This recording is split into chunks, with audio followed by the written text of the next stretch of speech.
নমস্কার, আমি লিপিকা। আপনারা দেখছেন স্বাদ বিচিত্রা।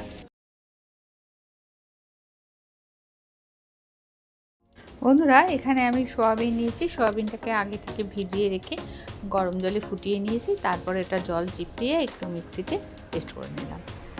এবার এই পেস্ট করা সয়াবিনটার মধ্যে কিছু উপকরণ মিক্স করব, যের মধ্যে আছে নুন, হলুদ, গরম মশলা, ধনের গুঁড়ো, জিরের গুঁড়ো, আর দেবো 3টে ডিম।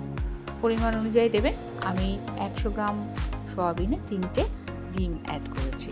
এবার সব কিছু ভালো করে মিশিয়ে নিতে হবে। এর সাথে আরও কিছু উপকরণ মেশাবো।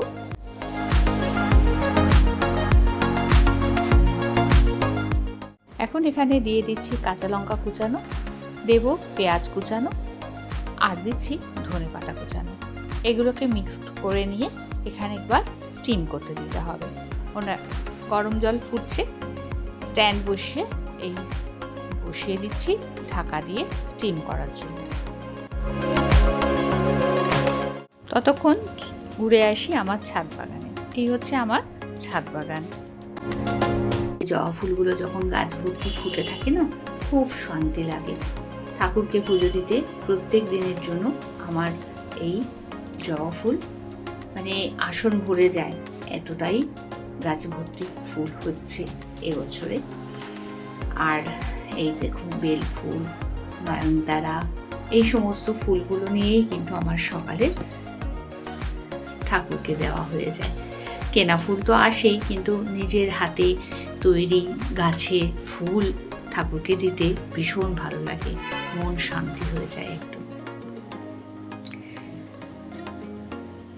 আর বলি, আমার ভিডিও কেমন লাগে আপনাদের? যদি ভালো লাগে তাহলে একটা লাইক করে দেবেন। এখনও যারা নতুন বন্ধু তারা একটা সাবস্ক্রাইব করে বেল আইকনটি অল ক্লিক করে দেবেন, যাতে প্রথম নোটিফিকেশন আপনার কাছে চলে যায়। একটা মশলা করে নিয়েছি, আদা পেঁয়াজ রসুনের একটা মশলা পেস্ট করে নিয়েছি। দেখুন ডিম আর সয়াবিনটা ভাপানো হয়ে গেছে। এটাকে একটু ঠান্ডা করে নিতে হবে, তারপর এটাকে ডিমোল্ড করে নিলাম। দেখুন এইবার এটাকে একটু পিস পিস টুকরো করে নেব। এবার আপনারা আপনাদের মতো করে সাইজ করে কেটে নেবেন। আমি খুব ছোট করছি না, মোটামুটি এইভাবে কেটে নিলাম।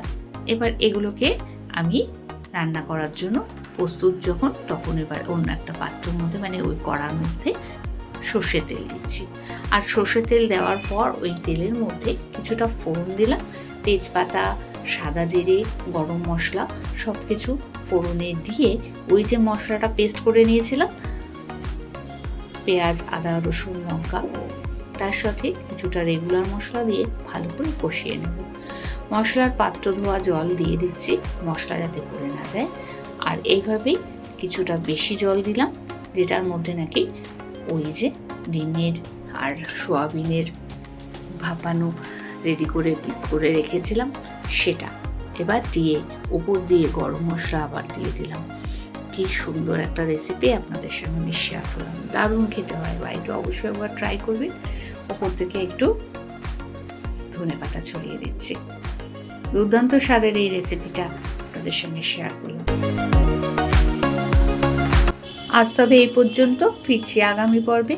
ভালো থাকবেন, সুস্থ থাকবেন। সঙ্গে থেকে সম্পূর্ণ ভিডিও দেখার জন্য অনেক অনেক ধন্যবাদ।